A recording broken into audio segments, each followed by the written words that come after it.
Thinking Aloud. Conversations on the leading edge of knowledge and discovery with psychologist Jeffrey Mishlove.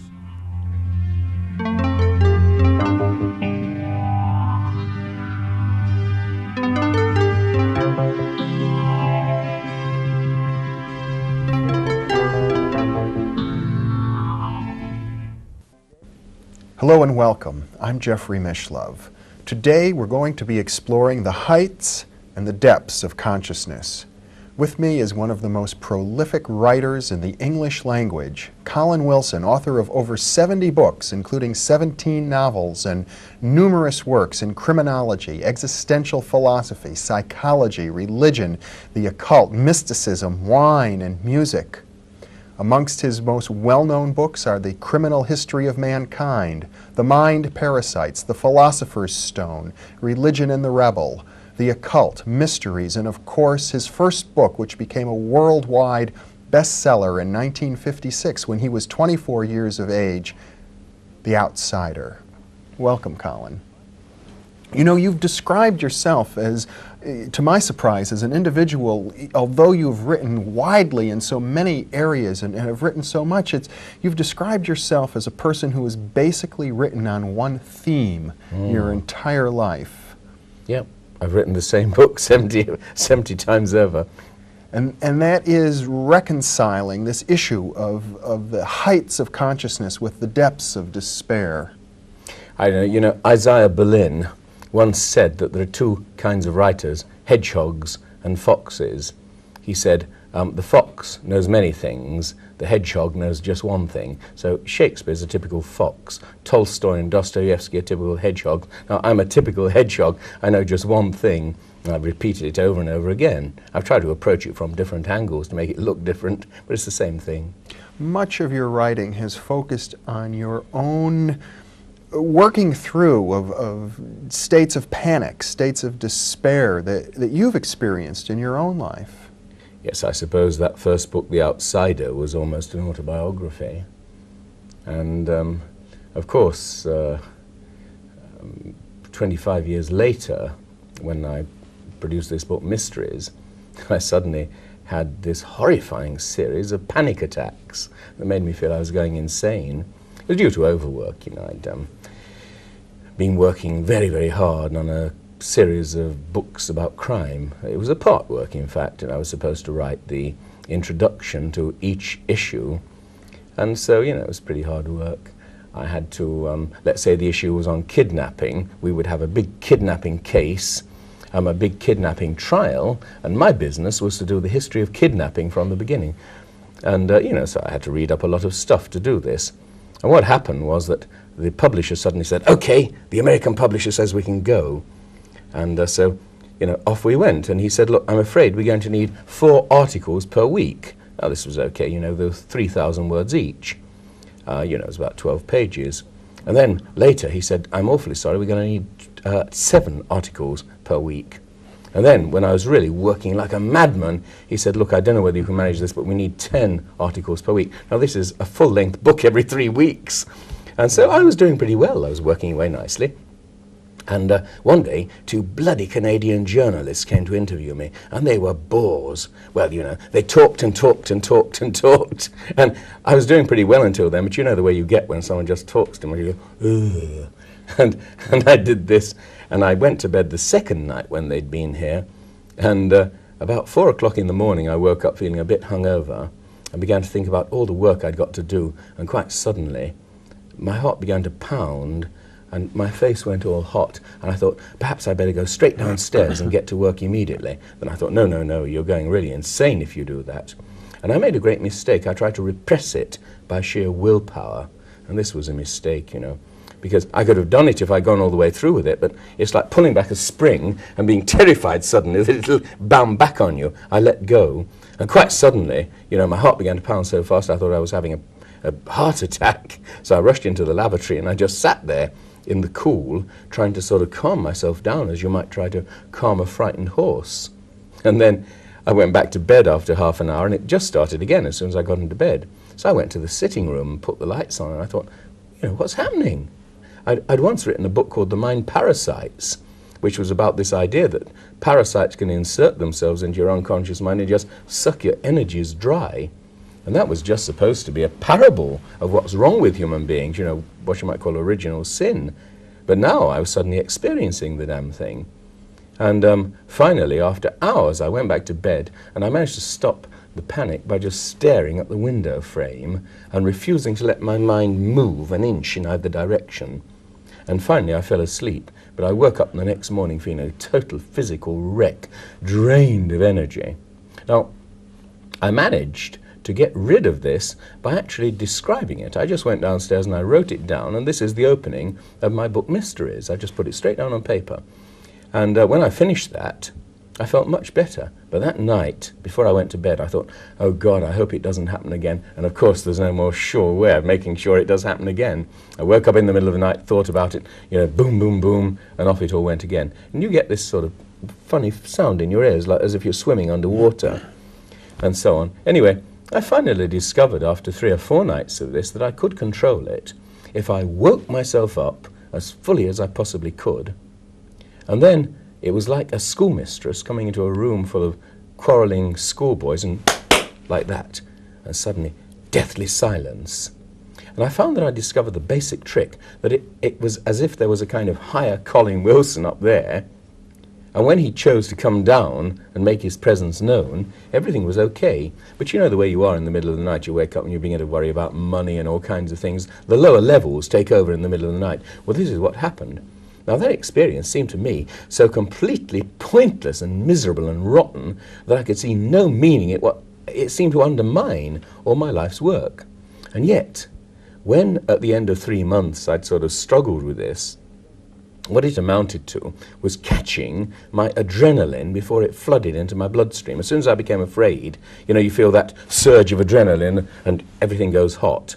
It was like like catching a fly in the air before the adrenaline gets into your bloodstream and stopping it dead. And I learned this trick after a while, catching the adrenaline. And when finally I overcame the panic attacks, I realized that my wife could drop a plate on the floor and I didn't even flinch. I could stop the adrenaline like that. And the interesting thing was, I only realized afterwards that this was the most valuable experience of my whole life, that it had taught me the real problems that I'd been writing about in The Outsider. Well, much of the history of mystical, shamanistic, psychic training has to do with curing oneself of forms of what we might think of as insanity. It seems that you went almost through a shamanistic initiation here. Well, I don't know. I'd always, you see, even in my early teens, had these problems of suddenly waking up in the middle of the night and having this horrifying vision that life is completely meaningless. Or, just thinking about something like the depths of space and realizing, it's got to come to an end somewhere, but apparently it doesn't. And then suddenly getting this terrible feeling that, maybe life is a total delusion. Now, to begin with, I think in my teens, G.K. Chesterton once said that in his teens he saw hell. And I really think I did too. I went through, extreme depressions, glooms. There was one occasion on which I decided actually to commit suicide. I'd got into this state of, I was working as a lab assistant at the school, and I got this feeling that what would happen was that I'd make tremendous efforts to push myself up to a level of optimism. I'd do it in the evenings, by reading poetry, thinking, writing in my journals, that I'd go back to the school the next day and right down to the bottom again. And this was the feeling of the mind parasites. There's something there that waits until you've got lots of energy and then just sucks you dry like a vampire. And this sudden feeling that God was making fun of me made me feel one day, for God's sake, let's not have any more of this nonsense. I'm damned if I'll be played about with like this. Let me kill myself. And immediately I felt this. I felt a curious sense of inner strength. So I went off to night school, quite determined that what I was going to do was to take down the bottle of potassium cyanide from the reagent shelves and drink it. I knew that cyanide burns a hole in the bottom of the stomach and kills you within seconds. Well, I went into the classroom quite determined.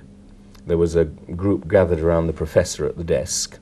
I went over to the reagent shelves, I took down the bottle of potassium cyanide, I uncorked it, and as I started raising this to my lips, I suddenly had an extremely clear vision of myself in a few seconds' time with an agonizing pain in the pit of my stomach. And at the same time, I suddenly turned into two people. You know, I don't mean that literally, but I mean that there was I, and there at the side of me was this silly, bloody little idiot called Colin Wilson, who was in a state of self-pity and about to kill himself. And I didn't give a damn whether the fool killed himself or not. But the trouble is, if he killed himself, he'd kill me too. And quite suddenly, you know, a terrific sense of overwhelming happiness came over me. I corked up the bottle, put it on the shelf, and for the next few days was in total control of my emotions and everything else. And I realized suddenly that you can achieve these states of control provided you put yourself in a crisis situation. And that's why throughout The Outsider, I keep saying the outsider's salvation lies in extremes. You focused in your writing somewhat on the works of Gurdjieff, who tended to push people into exalted states of consciousness by using a similar method of pushing them to extremes. Yep, well, you see, the basic point about the philosophy of Gurdjieff, and I suppose, you know, about my own basic ideas, is this recognition that we have inside us what I call the robot. It's called a sort of robot valet or servant who does things for you. So you learn something like talking French or driving a car or skiing or whatever, painfully and consciously, step by step. Then the robot takes it over and does it far more quickly and efficiently than you could do it consciously. However, the important thing is not to interfere with the robot once he's learned it, because you completely screw him up if you do. Now, the problem is the robot does all these valuable things like talking French and so on for us. The trouble is he also does the things we do not want him to do. We listen to a piece of music, it moves us deeply the first time. We read a poem, we go for a country walk, whatever, and it moves us. But the second or third time you do it, the robot is listening to the music or reading the poetry or doing the country walk for you. I said I've even caught him making love to my wife. And this is a real problem, that the robot keeps taking us over and doing the things that we would rather do. Now Gurdjieff recognized this. He talked about the machine. Gurdjieff, of course, would walk into, let's say, the dormitory of his students at midnight, snap his fingers, and everybody had to be out of bed and in some complex position within 2 seconds flat. And obviously you would keep people at a certain level of tension by doing this. Do you remember that Sartre said that during the war, when he was in the resistance, and he was likely to be arrested and shot at any moment, he'd never felt so free. And obviously you wouldn't in these circumstances. You keep your energy so high because of your sense of crisis that you would feel far more free. Now this is clearly the secret of freedom.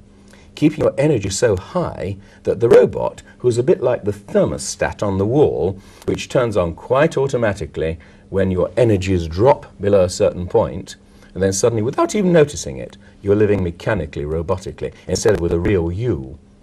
And the interesting thing is that it's only a matter of 1 degree. Therefore, if it's just 1 degree to turn onto the robot, it's only 1 degree of effort to turn the robot off. You know, I had an experience several months ago that threw me into an exalted state, and I realized it's one very similar to one that you've had and written about. I was riding a bicycle and was hit by a truck, and something like that occurred to you and seemed to have the similar effect. Well, I suppose this suicide attempt did produce this effect. But, you know, ever since then, I recognize that the answer lies in crisis. You see, we feel really alive when we are in what you might call all systems go states. If you can actually get yourself into this state where adrenaline is flooding in, when, you know, you're really intensely concentrated on something, then you feel fully alive. Our problem is we're always falling below that level. And what's more, as soon as you place us in a pleasant situation, where we should be extremely happy in theory, immediately everything drops, and quite suddenly, instead of being happy in the pleasant situation, we're happy for a few seconds, and then we're bored. You know, the German philosopher Fichte said, it is heaven to become free, but actually to be free is nothing. And this is true. As soon as we are free permanently, we just relax. To become free, that's the moment when it suddenly becomes heavenly. And clearly then, in some peculiar way, we've got to keep our level up. Now, the way I would express it is this.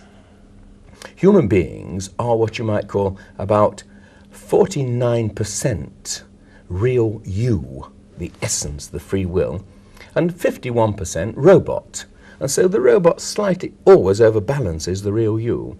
Now, as soon as a crisis occurs, as soon as anything drives you to make a real effort, quite suddenly, the real you rises that extra 1%, and suddenly you are 50-50. And in the 50-50 moods, you know, setting out on holiday, driving along on a spring morning and thinking, my God, isn't it all beautiful? You're in a kind of 50-50 mood. The real you and the robot are perfectly balanced.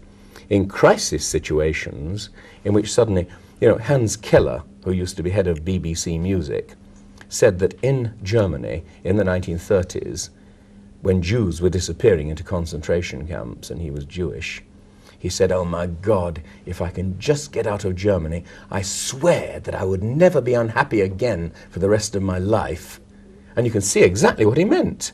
He would feel it would be so easy to remain happy for the rest of your life compared to the prospect of vanishing into a concentration camp. But what do we actually do?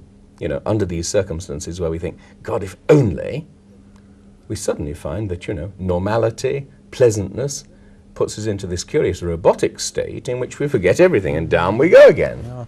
You've written extensively about the romantic poets and artists who, like Van Gogh, who seem to experience such an exquisite sense of the life force permeating everything and such great joy, and then would commit suicide and enter into depths of despair. Well, that was the thing that really started me off on this whole business. I was fascinated by these romantics of the 19th century, as you say, like Van Gogh, or like, you know, Goethe and Schiller and these Wordsworth, the early sort of romantic poets, who would experience these exquisite moods of sort of universal perception in which everything was self-evidently good and in which everything in the universe seems to be connected together. And then suddenly, you know, waking up the next morning thinking, my God, what did I mean by it? The feeling, you know, that it was an illusion, that maybe you'd had a drink too many or whatever.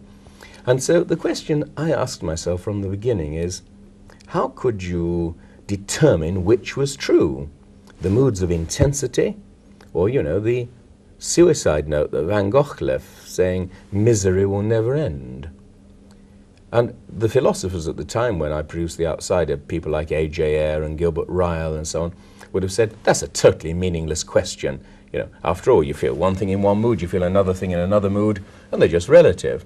Now, I could not believe this, because every time I've experienced these moods of intensity, it's like going to a hilltop and seeing precisely the same vision, exactly the same landscape below you, and you feel it must be solid or it wouldn't be the same every time. It'd be different every time. On the other hand, of course, in what you might call the worm's eye view moods, things appear bad in a different way every time. And you suddenly feel that the truth is these views of the worm's eye view are subjective and emotional, and it's only the bird's eye views that are true. And I've always believed this deeply. It's the big that's true, not the small. In other words, close-upness deprives us of meaning. And I've always felt this is the basic truth of life. Somehow you've got to get that trick of pulling back and seeing things through a kind of wide-angle lens. As soon as you do this, you instantly go into this state of intense optimism. Mm-hmm. In other words, for you, the small details of the melodramas of our lives that sometimes cause us such despair aren't as real as the larger picture. Well, I think that the main problem is that we have no way of galvanizing ourselves when we are in the low moods, and that's the real problem. Now, at this point, this was 2 years after I'd written The Outsider, I came upon this interesting clue in the form of a letter from an American professor of psychology called Abraham Maslow, who wrote to say he'd read a book of mine called The Stature of Man, in which I'd said that I was fed up with the fact that modern literature appears to feel that telling the truth means to express defeat and misery, and that any form of conquest is generally regarded as a fantastic lie. Maslow said that he got sick of studying sick people because they only talked about their sickness, and he instead decided to study the healthiest people he could find. So he asked among his friends, who's the healthiest person you know? And he studied these healthy people, And he made this discovery, which no one else had ever made because nobody else ever bothered to study healthy people, which was that healthy people have, with a fair degree of frequency, what Maslow called the peak experience, just bubbling experiences of overwhelming happiness. Not mystical, just ordinary happiness. And the interesting thing was, his students, as soon as they began talking about peak experiences, would say, "Ah, yes, I remember now," and begin to describe some precise peak experience they had had in the past. Not only that, and this was the really significant point, as soon as they began talking about their peak experiences to one another and discussing them all the time, they began having peak experiences all the time. So in some way, you see, the question of how to create the peak experience depends upon realizing that this is a norm of ordinary human consciousness. It's a perception, the peak. It's not an emotion. It's a perception. You turn your face in that direction towards the peak experience, and it's like looking at something that gives you pleasure, like a mother looking at her baby. You just suddenly bubble over. It's as if we are willing to acknowledge the possibility of something greater, we open ourselves up to it and we can experience that. I think it's more than simply this acknowledging the possibility of something greater. I think that we recognize that in our own depths, we possess enormous reserves of strength of which we're normally totally unaware. And this is what fascinates me. This is obviously what happened to the Romantics. They just had these bubbling experiences of power coming up from their own depths and were startled by this.